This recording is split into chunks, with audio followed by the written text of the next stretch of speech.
ஓம் ஸ்ரீ மகா பெரியவா சரணம். தெய்வத்தின் குரல் முதல் பாகம். தலைப்பு தேவதா மூர்த்திகள் அவதார புருஷர்கள். அத்தியாயம் 125. தந்தையை மிஞ்சிய தனையன். இமயமலை மகா பெரியதாக இருக்கலாம், கடுகு சின்னஞ்சிறியதாக இருக்கலாம். ஆனால் இமயமலைக்குள் இருக்கிற அத்தனை அவயவங்கள் கடுகுக்குள்ளும் இருக்கும். கடுகை கூட அப்படி பிரித்து கொண்டே போகலாம். கடைசியில் ஓர் அணு வந்து நிற்கும். அப்புறம் பிரிக்க முடியாது. சர்வ வியாபகமாக இத்தனை அண்ட சராச்சரங்களாக பிரிந்திருக்கிற சிவசக்திகளை பிரிக்க முடியாமல் ஓரிடத்தில் பார்க்க வேண்டும் என்றால் அது அவர்களது அன்பு ஊற்றெடுக்கிற இருதய மத்தியில்தான். பலவாக அவர்களிடமிருந்து விரிந்திருப்பதெல்லாம் ஒன்றாக குவிகிறது இந்த அன்பு என்கிற அணுவில்தான். அன்பும் சிவமும் இரண்டென்பர் அறிவிலார், அன்பே சிவமாவதாரும் அறிகிலார், அன்பே சிவமாவதாரும் அறிந்த பின் அன்பே சிவமாய் அமர்ந்திருந்தாரே என்கிறார் திருமூலர். அன்பு ஒன்றே உள்ள அந்த மனசை தெரிந்து கொண்டு விட்டால் அப்புறம் நம் மனசும் 100,000 திசைகளில் ஓடாது. அன்பிலேயே முழுகி கரைந்து அன்பாகவே ஆகிவிடும். அருணகிரிநாதன் பெற்ற அனுபூதி இதுதான். பரமேஸ்வரன் வஸ்து, அதாவது மேட்டர், அம்பாள் அதன் சக்தி, அதாவது எனர்ஜி என்கிற சயின்ஸ் சூத்திரமெல்லாம் ஒரு பக்கம் இருக்கட்டும். வஸ்துவின் சத்தை, அதாவது சிவமயமான வெறும் இருப்பு, அதன் மகாசக்தி, அதாவது அம்பாளின் ஆற்றல், இதுகளை மட்டும் சொல்லிக்கொண்டு நமக்கு என்ன பிரயோஜனம்? நம்மை கடைத்தேற்ற போவது அவர்களுடைய அன்புதான், அருள்தான். இருவருடைய அன்பும் பொங்கி பெருகி கலந்த இந்த இடம்தான் அவர்களுடைய செல்லப்பிள்ளையான சுப்பிரமணியர். கடைக்குட்டி யாருக்குமே செல்வம்தானே. செல்வமுத்துக்குமரன் என்றே வைத்தீஸ்வரன் கோவிலில் அவருக்கு பெயர். உள்ளே ஒன்றாக இருந்த அன்பு இரண்டாக பிரிந்து மறுபடி ஒன்றாக கலந்து இப்படி நாம் உபாசிப்பதற்கு சுலபமாக சுப்பிரமணியமாக மூர்த்திகரித்திருக்கிறது. சிவசக்தி ஜோதியில் ஜனித்த அவர் மகா தேஜஸ்வி, பரம பராக்கிரமசாலி, எவராலும் சம்ஹரிக்க முடியாத சூரன், தாரகன் முதலான அசுரர்களை வெல்லவே தோன்றிய மகாசக்திமான். சக்திவேல் என்றே சொல்கிறோம்.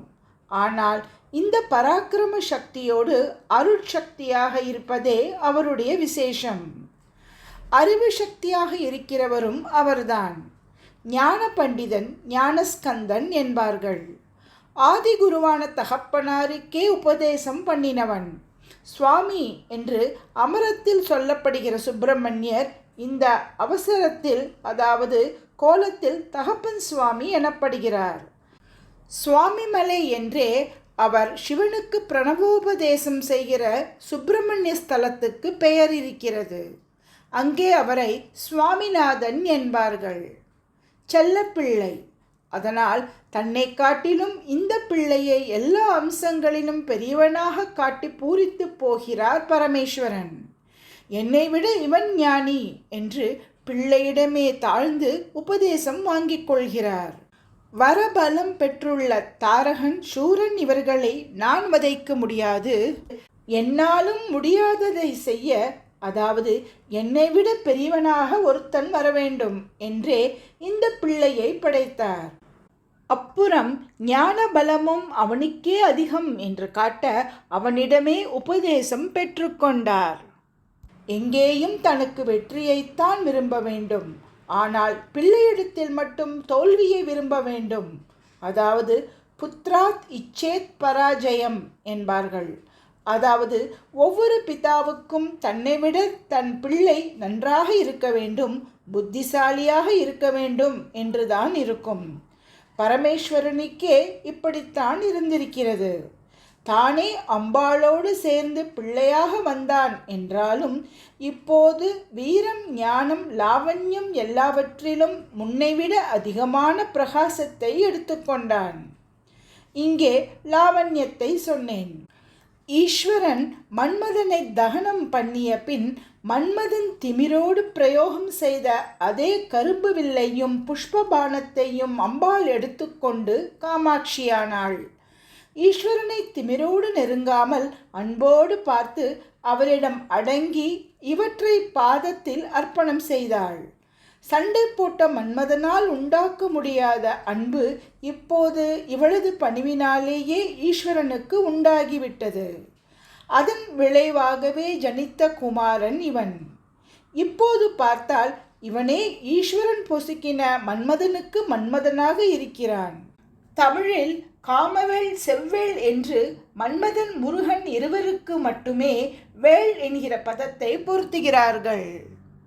அது அவனுடைய லாவண்ய பெருமை. முருகன் முருகன் என்பது தமிழ்நாட்டில் வழங்குகிற வெகு சிறப்பான பெயர். முருகன் என்றாலும் அழகானவன் என்றும் இளமை நலம் மாறாத சௌந்தர்யம் வாய்ந்தவன் என்பதே அர்த்தம். அழகு என்றால் அது வெறும் ஷரீர அழகு. அருளின் அழகுதான் இப்படி தேக காந்தியாக வந்திருக்கிறது.